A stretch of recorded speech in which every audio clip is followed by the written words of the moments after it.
Now, the word Kundala comes from the word Kunda. Kunda means a pot. So similarly, there is a Kunda within our body, and a fire of consciousness is there at the Muladhara Chakra, and that has to be awakened and made to rise up. The Kundalini is viewed or imagined to be like a snake. The word sarpa, which is the word for snake in Sanskrit, also means that which flows. So when you are trying to awaken the Kundalini, you know, extreme measures are discouraged because you provide the right conditions for it to awaken, but you don't use force. That is important, so that when the energy does awaken, then it will, you know, use safe channels, and you will be able to control it. In a controlled manner it should happen. And that is the reason, again, for a guru.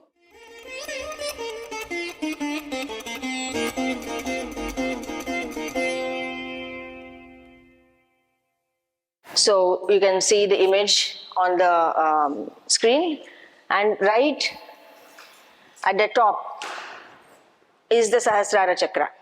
The cosmic awareness flows into our bodies from the Sahasrara Chakra, and from there all the Nadis, the 72,000 Nadis that are there in our body, get energized, and then whatever the energy that is left settles down at the Muladhara Chakra. It is supposed to be coiled 3.5 times around a Shivalinga, and it is residing there. The abode of Kundalini is said to be Swadhisthana Chakra. But in actual practice, what happens is, because of the gravitational pull at the Muladhara Chakra, she gets pulled further into the cavity of Muladhara, and that is where she resides in a deep slumber until and unless we decide or we do certain things to awaken this energy. All spirituality consists of ways and means to activate this energy that is latent within us. So that is a potential energy. And what is the potential? It is a potential that can transform us into divine beings, or help us realize our true potential and our true identity with the divine consciousness. So that is the reason for the Kundalini that is there within our body. Now, the word Kundala comes from the word Kunda. Kunda means a pot. Okay, so any kind of a pot which is a kind of a deep pot, that is a Kunda. If you can think of a homam, a fire sacrifice, you know that it is kind of in a Kunda, and the fire that comes up, right? So that is a Kunda. So similarly, there is a Kunda within our body, and the fire of consciousness is there at the Muladhara Chakra, and that has to be awakened and made to rise up. The Kunda is also symbolic of the Kundala, which is a earring that is worn in the ears. If you see the ornaments worn by gods and goddesses, you can see, like, I think, what do you call them nowadays? This. Jhumka. Not Jhumka, this one, isko kya bolte? Bali. Haan. So it is a rounded shape that is called a Kundala. Okay. So this energy is in a rounded, wavy and concentrated place at the Muladhara Chakra. If you see any images of gods and goddesses, you will always see a snake somewhere in that iconography, right? So Ganesha is supposed to have a sacred thread made out of a snake. He wears a snake as a thing. And Parvati is supposed to have snakes also on her wrists. Shiva, of course, has snakes all over his body. And Vishnu, he is sleeping on a snake itself. So all of these images portray the importance of the Kundalini Shakti. The Kundalini is viewed or imagined to be like a snake. There is no real snake at all in the body. We all know that, right? Otherwise, I don't know what we would have done. But this energy is compared to a snake, because a snake, you don't know that it even exists until and unless it moves. Once it starts moving, you immediately notice it. Till then, even if it is there in a corner, you would not have even been aware of it. Okay? So, sarpa, the word sarpa, which is the word for snake in Sanskrit, also means that which flows. So, it flows, and that is why it is called sarpa. So, sarpa, S-A-R-P-A. Okay? And she is lying in a deep sleep at the Muladhara Chakra. In the 1,000 names of the goddess, one of the names is Supta. She is sleeping in a deep slumber. Okay? And as spiritual aspirants, we are entrusted with the job of awakening her, right? At some time, we come to the questions like we were talking about, and at that time, we start doing certain spiritual practices or ways and means to awaken this energy. The 6 major chakras, there are many ways, there are some differences also in the way that chakras are explained, the positions, but the one that is most widely known is the one that is depicted here, the Muladhara Chakra, where when you sit, your body touches the floor or the seat. Then the Swadhisthana Chakra is the genital center, Manipura Chakra at the navel, Anahata at the heart, Vishuddhi at the throat center, Agnya Chakra here, and Sahasrara. So these 6 centers are at different places, and the Sahasrara has all of these 6 centers as well in the Sahasrara. So the chakras are distributed like this, and they are all mapped onto the brain over here in the Sahasrara. By activating the chakras individually, we activate different centers in the brain. Just like if you need to turn on the switch or the fan, turn on the fan or the light, you don't go and physically, do something to the light or the fan, but you make use of the switch. So these are the switches that we make use of to activate the energy centers in the brain. Okay? This is also referred to as a rainbow bridge, and it forms a bridge between the individual consciousness and the cosmic consciousness. And why a rainbow bridge? It's quite obvious, because all the colors, rainbow colors, are there in this, starting from violet at the Sahasrara, indigo, blue, green at the Anahata, yellow at Manipura, orange, and then red. So all the colors of the rainbow are there over here. Now Adi Shankaracharya says that there are 3 things that are very, very difficult to obtain. The first is a human birth. We don't realize how lucky we are to be even in the human form. So that is the first one, because the humans are the only ones who have an erect vertical vertebra, right? All other animals are, their vertebra is horizontal. So the chance for actually being able to think and go and evolve, grow and evolve, is really beginning from the stage of the human. So the human birth is very important. The next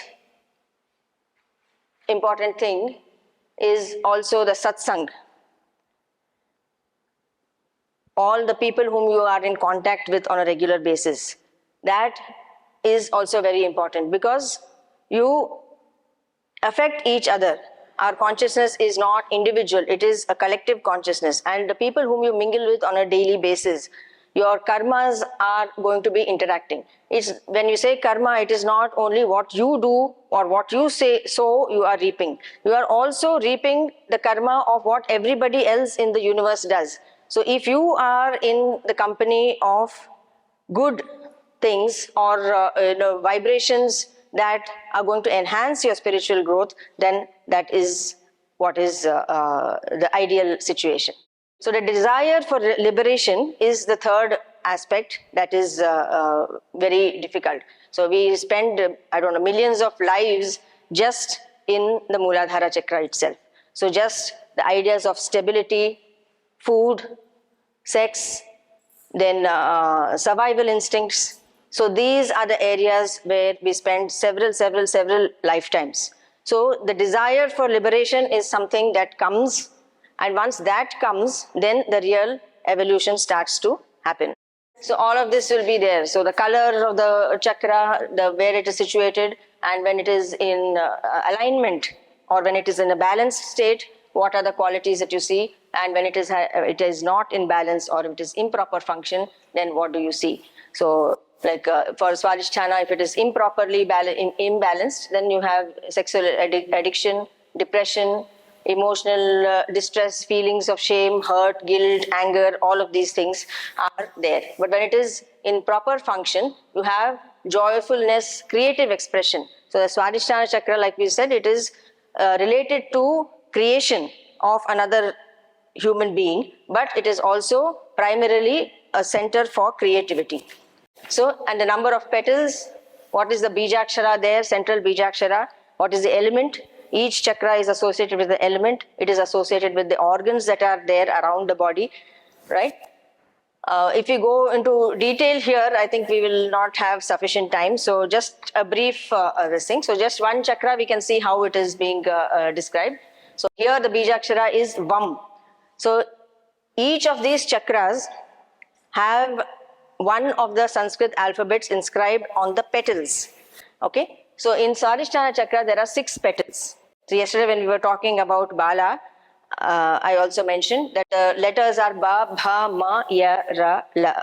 So Ba to La, and that's how the word Bala comes. Okay. So that is the thing. It has 6 petals. It is orange in color. The element here is water. And the deity, there is a specific deity worshipped at each of the chakras. Here the deity is Bala, or it can also be Subramanya. So these are the 2 deities related to the Swadhisthana Chakra. Then the glands, then whatever this one. Yeah, Swadhisthana, like I said, first itself, this is the abode of the Kundalini is supposed to be at this place, but she goes and she settles down in the Muladhara because of the gravitational pull from the Muladhara Chakra. That is what is the thing. So we know that the Kundalini is there for our evolution, right? So the 3.5 coils also represent the dreaming, sleeping and waking states. And then the 4th state, which is the infinite sequence of the tail of the serpent, is supposed to be like an infinite form. So you can compare it to the pi, the number pi, which is 3.14287, and the number, the sequence is infinite. So the 3 represents to these 3 states, and the Turiya, the 4th state, is the continuation of the consciousness that is, just going in an endless sequence. That is one interpretation of that as well. Okay. So the Kundalini, normally you see that a snake always goes in this wavy, curvy, this kind of a fashion. But if the snake is drunk, we can just imagine, maybe there is a snake who is drunk, then the snake moves in a straight line. Okay. So in terms of what we are talking about here, we know that the channels of the Ida-Pingala-Sushumna are there. So when our mind is distressed, when it is not focused, it is like a snake which is wandering in all directions, right? But when the mind becomes single pointed and one focus, single focus, then the mind is able to, the energy is able to travel through the Sushumna Nadi, and then that is when the snake goes straight in a straight line. So this is the drink, this is the intoxication that they talk about. This is the intoxication that the rishis and munis say that this is what we need to drink. We need to drink from the pot of nectar that is there at the Sahasrara.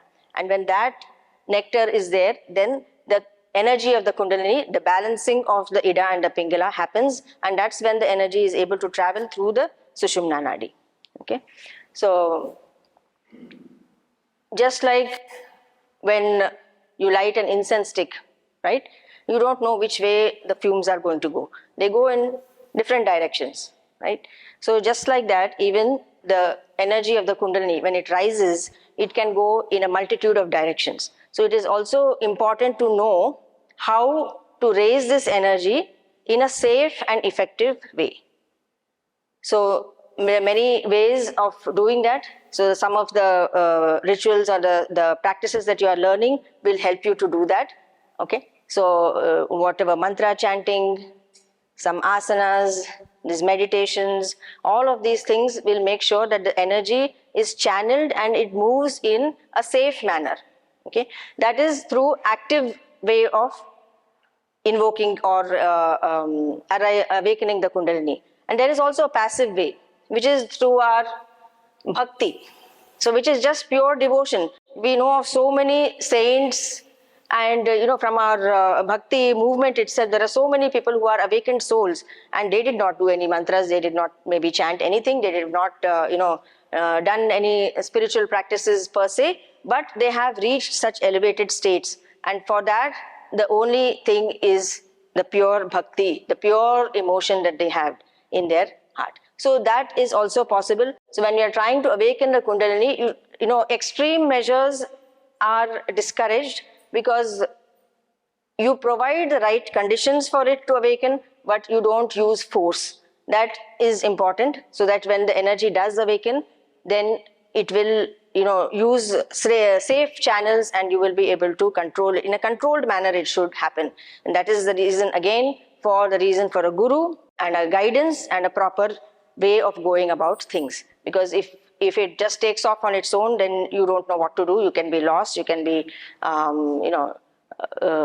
unhinged, as she said in the morning. There are a lot of things that can happen. So one of the best ways is to have the proper guidance, because these are uncharted areas, territories, and it is always a good idea to have somebody to guide and counsel you and go about it in the right way. Okay, so on the spiritual path or for anything, what is important? Is belief and faith important, or is the experience important?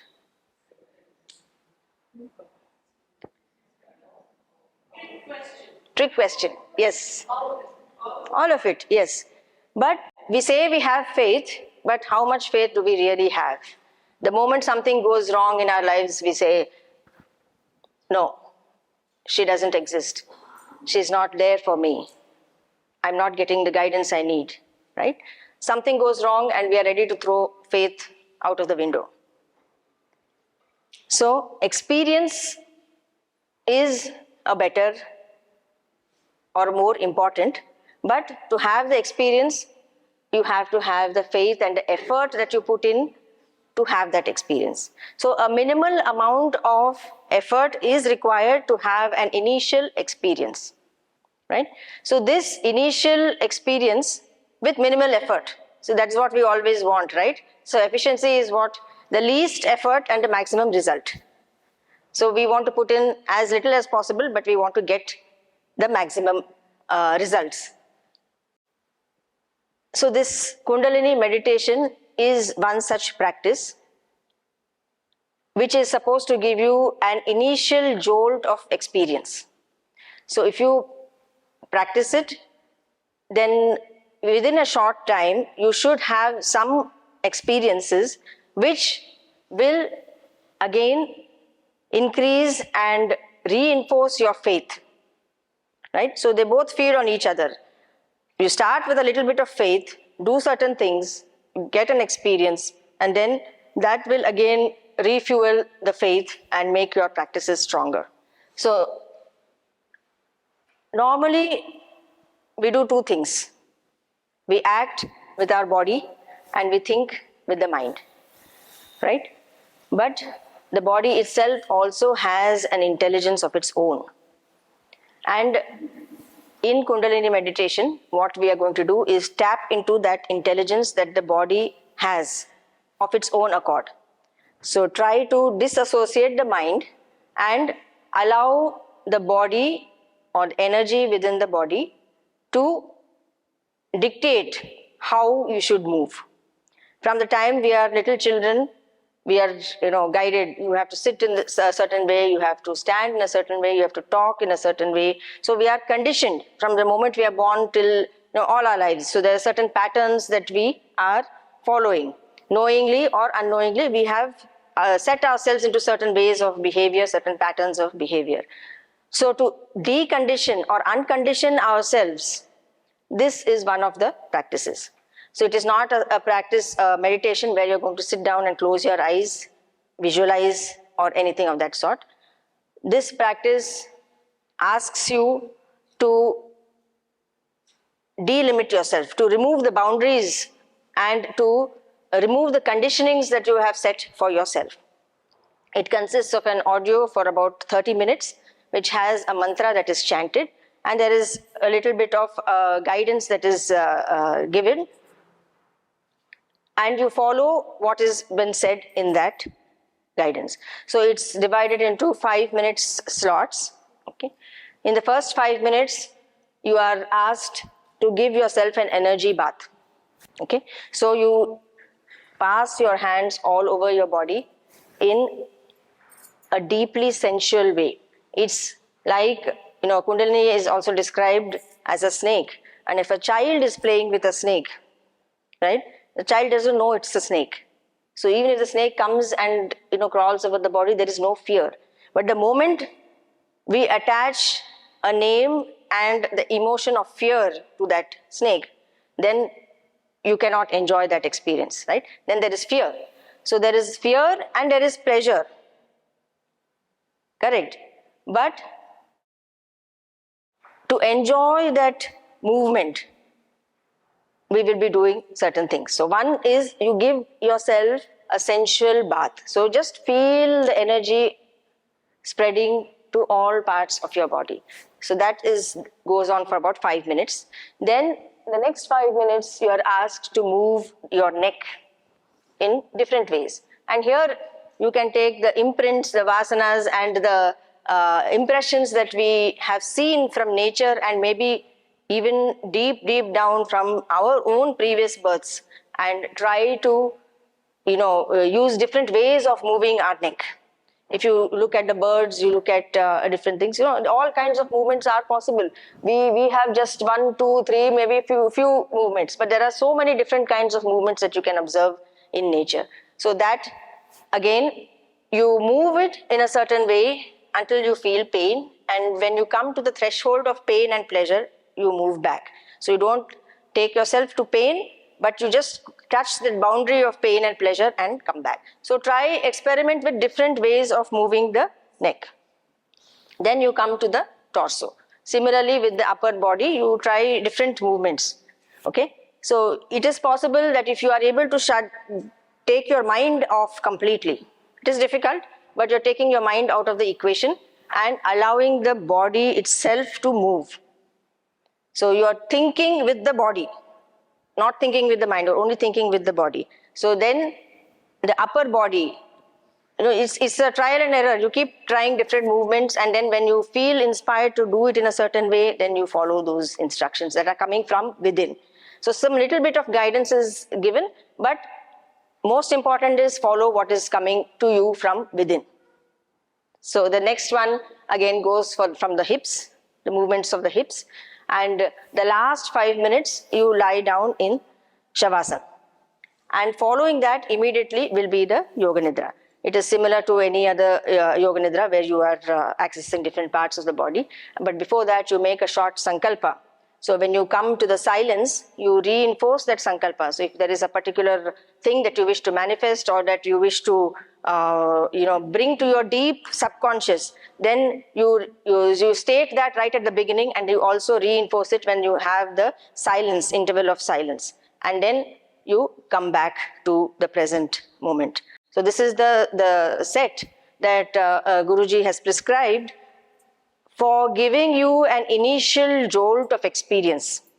Okay, so that experience, unless we have that as a base, it is difficult really to put in your 100%, 200% into your practices. So based simply on faith, yes, but faith plus experience, definitely it will, this thing. You will not, agree to anybody. If they say, oh, this is all bunkum, this is what are you doing, there's no point in doing all this. You say, no, I have experienced it. So once you can say you have experienced something, then there is no going back. Okay, so it is ideally a minimum of 44 days you should be practicing this, okay, to be able to access the energy, because this is something that you have to first make sure that you are not conditioned, and that to get rid of conditioning, to get rid of old habits and vasanas, it is very difficult. A simple small habits itself we find it so difficult to overcome. So these are something that are very deeply rooted in us. So we try this. First time, it will be, you don't look at anybody. We'll dim the lights if it's possible and close our eyes. The best way, you close your eyes. So it doesn't matter if anybody is looking at you, okay? So you are not in the least concerned about anybody else. So you follow the directions that are given in the audio. The reason, you can keep your bags and all to one side, so you have a little more space. You are not restricted by any particular direction. You can move around in any direction, okay? You can stick to your mat, or you can go off also on the floor. And just see what your body tells you. Try to get out of the mind and get into the thinking mode of the body. So that is the whole idea behind this Kundalini meditation. The meditation, the instructions are given in Guruji's voice, and there is the chant of a mantra. That mantra was given to Guruji by the goddess herself. It is a combination of his name and the mantra of the goddess herself, which is the 15-lettered Panchadashi Mantra, that is, as it is known. It is a combination of the two, and she had given this mantra to him. And this is the mantra that is chanted in the background while the instructions are given, and for 5 minutes each, different parts of your body you focus on, and then you do this. So, experiment time. So, everybody up, and you can start, we'll start playing the audio and you can start, okay? So, pardon? Yeah, you can stand. You can stand, you can sit, you can, stand, because, you'll be more energetic if you stand rather than sit. Okay, you can face any direction, you don't have to face in the front, just, and you can move. The first time you will feel a bit odd. What am I doing? I don't know. Should I even be doing this? What is all this all about? It is going to feel odd. This meditation. Okay, just so. Right. Yeah. Okay. So if you are all settled, then we will start.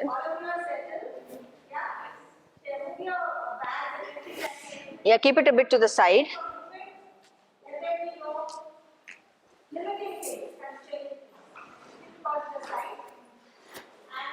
Just wanted to check with you because we did put in the video recordings of all the sessions. Is it okay to have a video recording of this session?